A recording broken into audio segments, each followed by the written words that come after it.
Hey guys, this will be video 19 for the Gibson Les Paul custom restoration.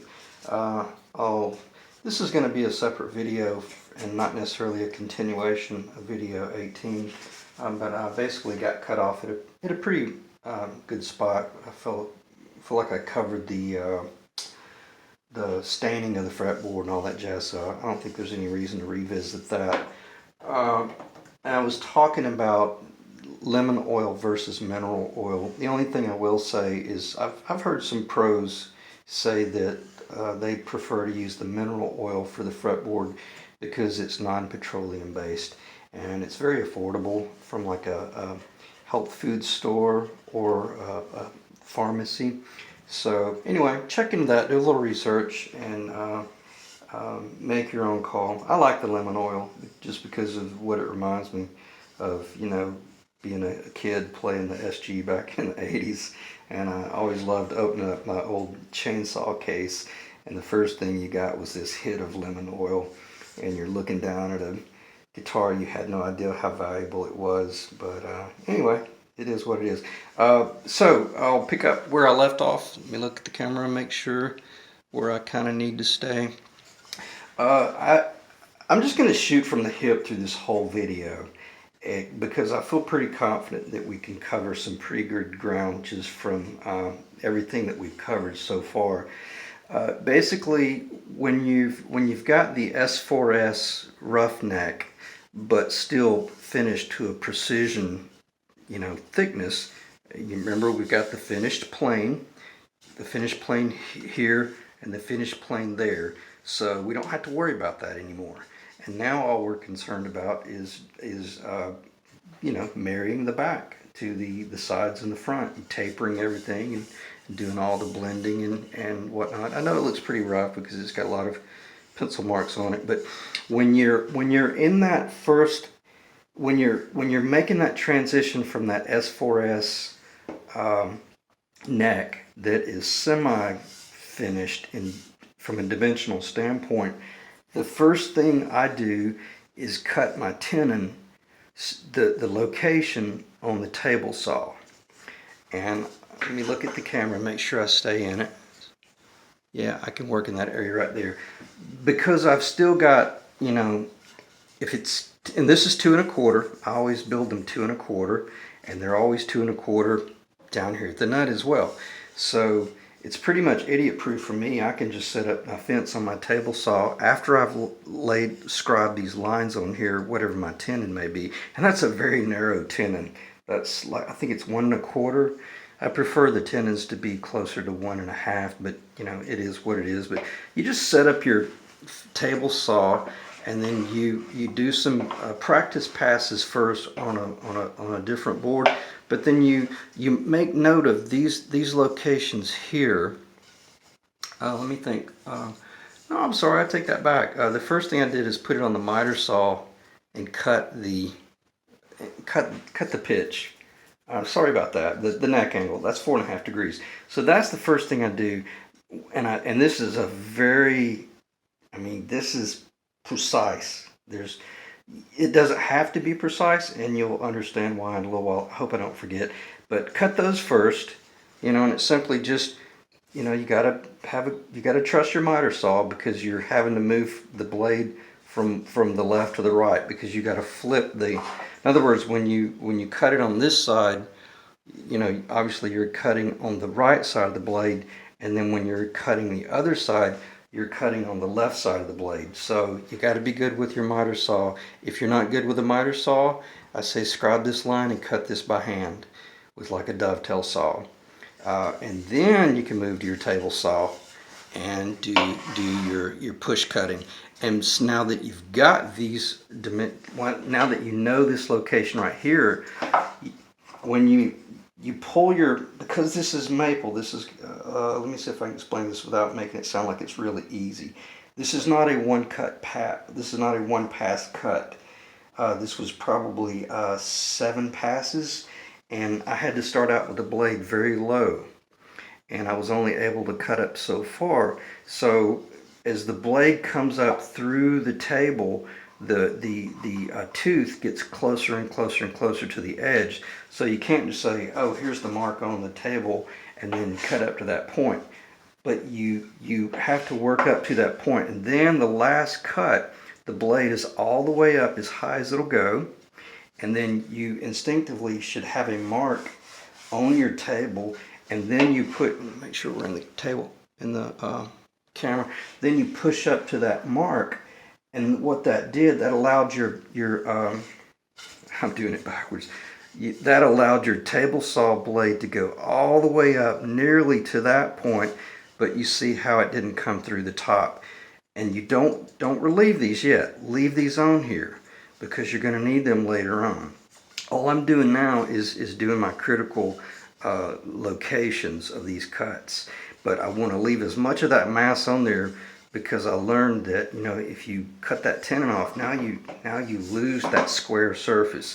And if you can keep that S4S surface somewhere in the neck, you can always go up to the table saw or either connect this to a platform or some sort of sled or things like that, and you can still do work on this neck. But once you lose those 2 points right there, you're pretty much in the land of make-believe, because it'll be a nightmare, because you won't really have any clean square reference points to work from. So I hope that makes sense, and I should have gotten a little bit more organized before I started this video, but it's pretty simple to do. And just look at what I've done. Hey, what I do? That's our target,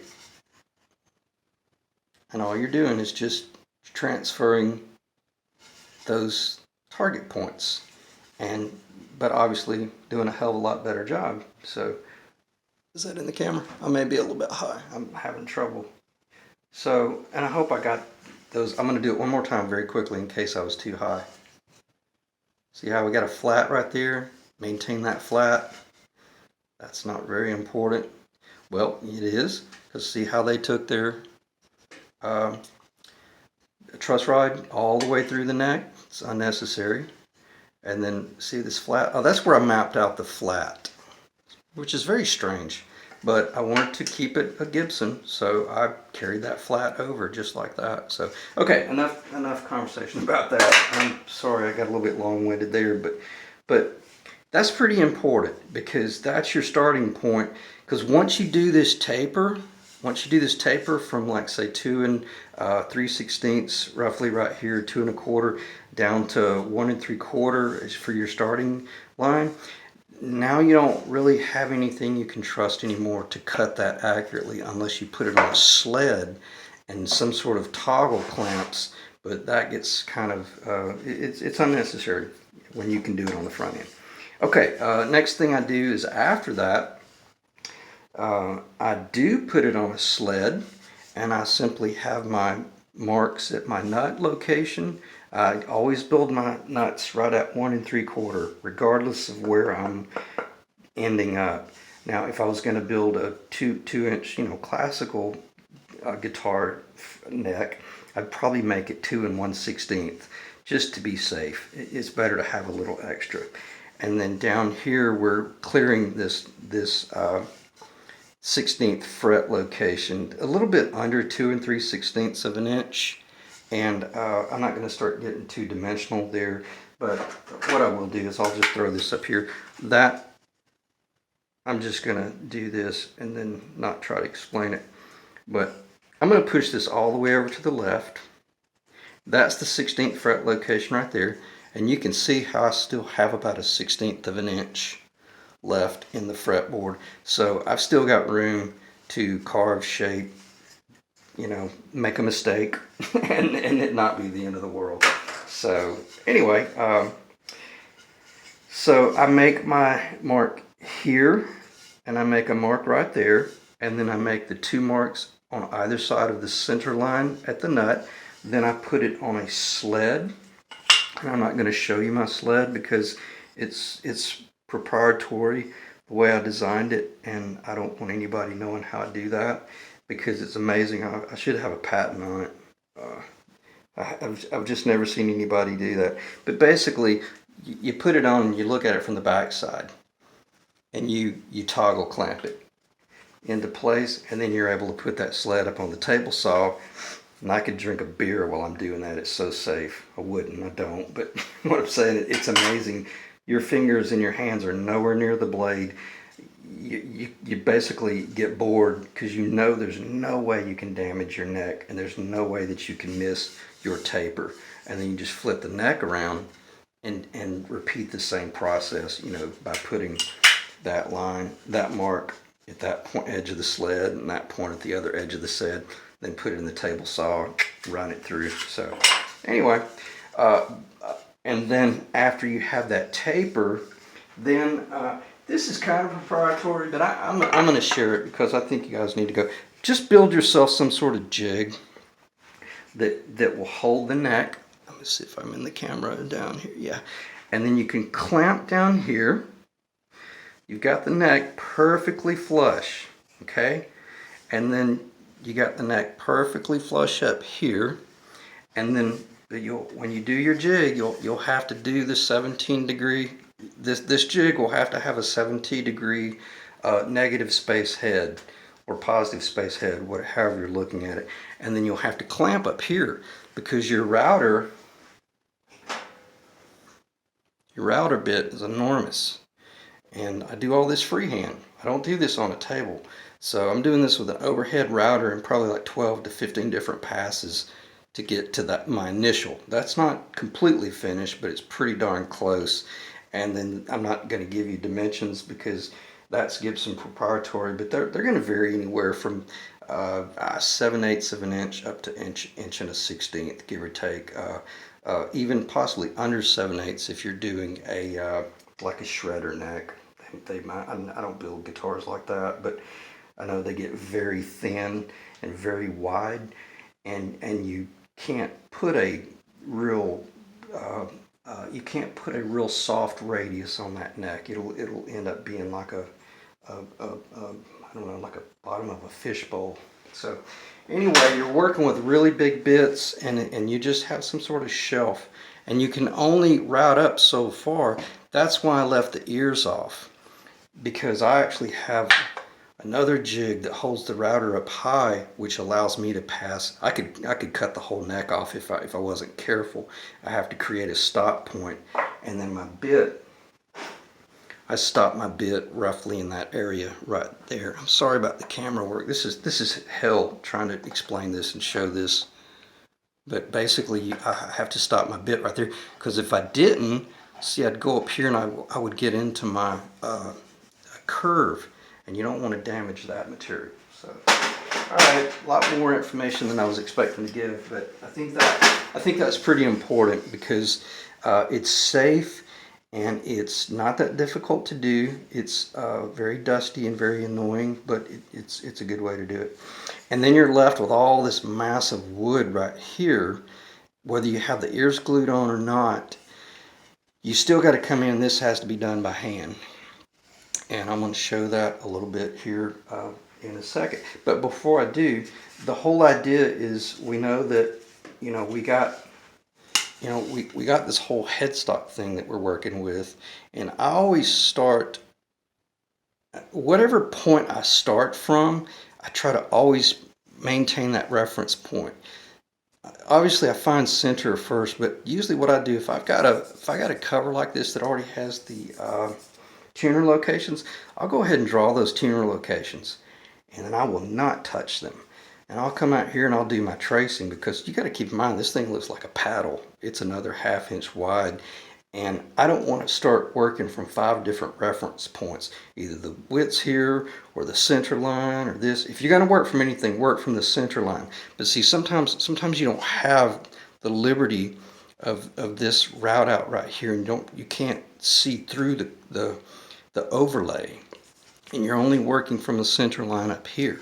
So I found that the tuner locations, that's a good reference. But where I'm going with this, when you look at that from the back, when you're looking at the neck from the back, those pencil lines right there, they're obviously nowhere near the front line. And this all needs to be done by hand. Don't try to machine that. Don't even get one of those little drum sanders with a drill and get all excited because you're doing this fast. You'll end up screwing up. And I've done this when I first started. I didn't realize the importance of keeping a flat right here so that I could come in and route my binding channel.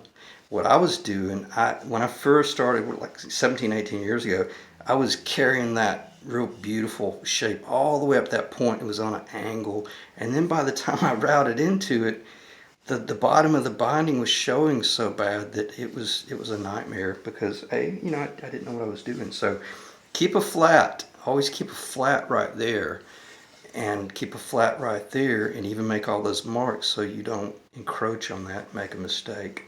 So got a lot more long-winded than I thought, but about some of those things. But again, sometimes I like just doing the video where I just shoot off the top of my head, and sometimes it works and sometimes it doesn't.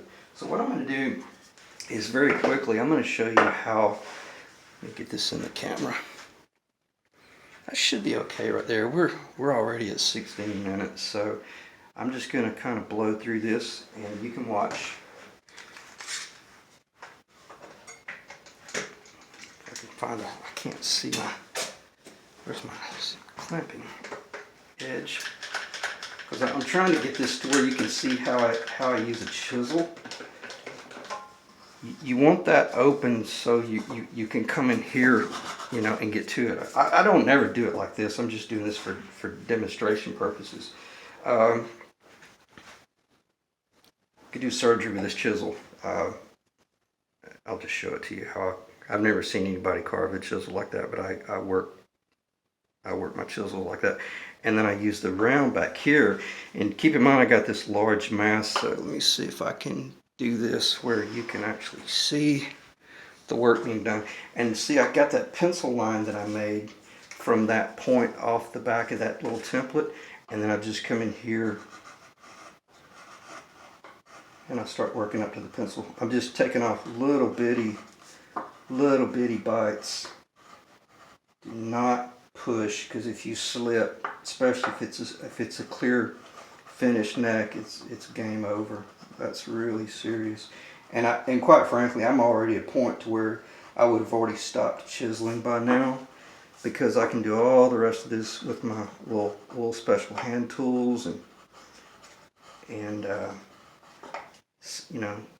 drums. I can't ever think what these things are called. Little drums for the drum sander, the oscillating sander. And then just reach up there and feel. Always start mental mapping. And a lot of this is just visual. You can literally begin to see. And I tell you what I would recommend when you're getting ready to do something like this. Go on like the Keith Williams video and just watch him do a historical account of, or documentary of the guitar that you're building. I built a 50s Flying V. I had no idea what the heel looked like, but I went on the video and was like, I just took a visual reading of it, and then when I started doing this work right here around the V, man, I didn't even need it. I didn't need it. All I needed was my chisel and a pencil, and it was so cool to be able to do that just from looking at a picture. All right, I'm going to be real careful right there because I don't want to start talking too much. And see, I'm keeping that flat down there, but I'm being bold. I'm going straight up to my line and really taking off the material. And now I'm getting a little bit dangerous right there. I don't need to be going that close.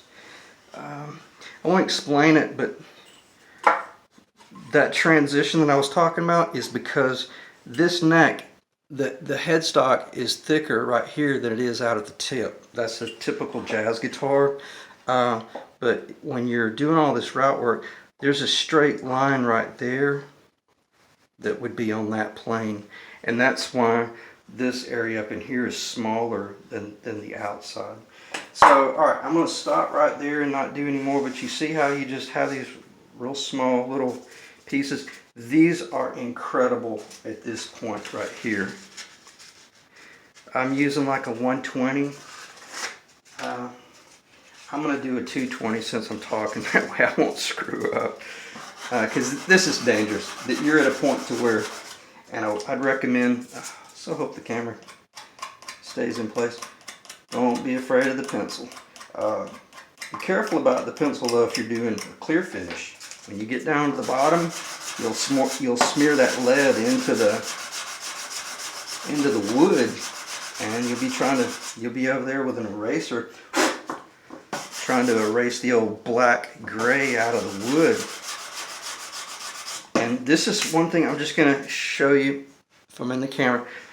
This is really cool. This is very instinctive, and you just get this feel to where the tool, I'm changing the radius by how much I tip that tool. That's a real tight radius. That's a real soft radius. So I'm actually visually watching it, and I can feel that neck come alive. And I'm still watching this pencil line up here. Don't dare get down here, because you start effing up that, you'll be in major trouble.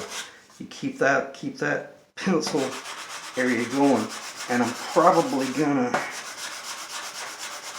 just sand a little bit so I can show you how much I kind of go ahead and blend it into the neck a little and roll it.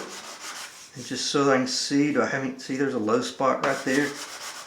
And look how quickly I achieved my Gibson-esque back profile.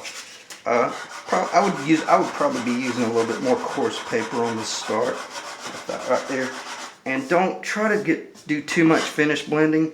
Flip around, you know, do the other side. This is where I have a jig that I mount to a lower table, and I have this whole neck exposed, so that, and it's about 6 inches lower than this. I can really look down on it, and I can see it, I can feel it.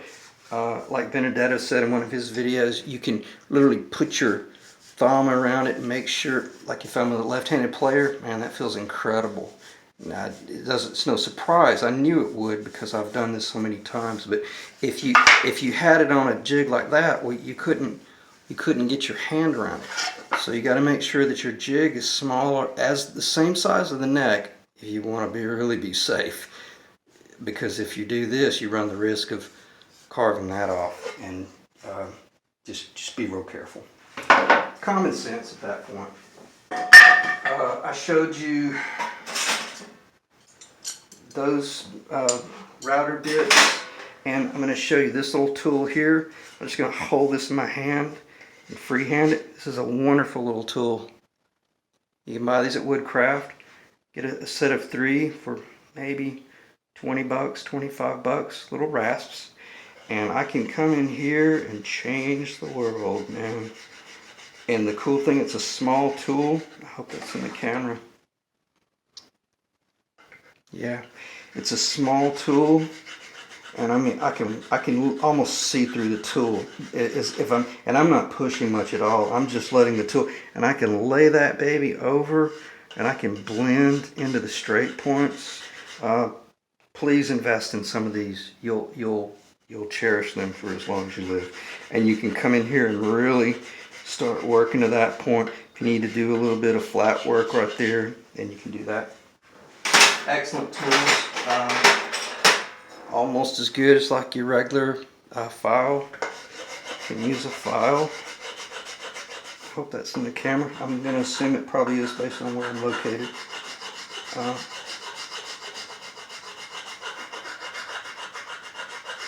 Just all by feel at this point, because you've already kind of built the neck. You can start, you know, fooling around with it, because this is flat. I trust this to like check for low points and crazy points.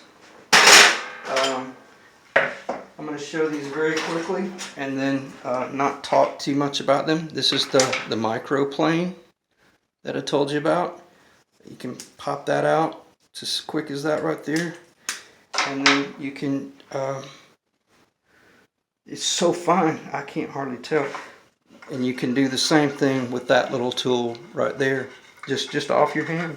Or you can come in here like this, and you can do it in reverse. And you can watch it in reverse. Excellent. Every bit of that's by hand. Okay, what else might I need to talk about? I kind of really covered everything I wanted to cover, but let's see, we're 24 minutes, amazing. Let me see if I might have rushed through something that I need to cover again. Talked about the tenon. My tenon's going to be a little bit longer to take up all that void that if you might have seen in the first videos. It's rough. It looks really rough right now just because I haven't done any finish work. But for the most part, all of this starts taking place. This materializes very quickly, and it's almost shocking how you'll go from that S4S roughneck to looking at something that's like, oh man, it looks like a jazz guitar, or wow, I'm there. And on that note, when you begin to see that, that's when you really need to slow down, because you're now need to start thinking like a machinist, because you're getting to a point where one mistake and you'll lose it, especially if it's a clear finish neck. One thing I will talk about that is, it's not an issue. It would be an issue if this was like an inferior wood, like a Spanish cedar or something, just, you know, or I don't know. I love mahogany, but we all know I think mahogany is easier to break than maple. Where I'm going with this, that thickness right there is 5/8 in all of my guitars. That thickness is 9/16, and it's beautiful because it is an authentic Gibson taper, and you can even see how this point, I hope you can see it, see how that even has to blend into the binding. But where I'm going with this, that's an 1/8 inch thick, and we're at a threshold. I wouldn't want to make this any thinner than what it is. It's still plenty strong enough because of, I'll just get behind the camera, because you see how much thicker it is right there, because it makes that transition. I'm okay with that. And if the camera cuts off, just know that I'm not worried about anything, but that's the threshold. I think that's 9/16 right there, and that's a 1/2 inch. If that was just the headstock and you were going to paint it or put a veneer over it. My hand's dry, I can't get a grip. If you had some sort of veneer that you were just going to veneer over it that's pretty, or has some sort of figured maple or something. But anyway, because of that binding thickness and making sure this looks like a Gibson and all that jazz, I didn't really bring it up because I'm worried about it. I'm just saying that those are things that define the difference between a Gibson and a, well, I'm not going to start taking out comparing manufacturers. A manufacturer that had not been building archtop jazz guitars since the 30s, and Gibson had. And when the competition hit in the 50s, Gretsch and Gibson were both going, you know, look, what, you know, we're pro manufacturers. We know how to do this stuff, and not only do it well, but they're also beautiful. And those are things that I like about the Gibson, where if you just had this headboard, the headstock 9/16 inch thick, it would look really cheap. So for this type guitar, an archtop guitar.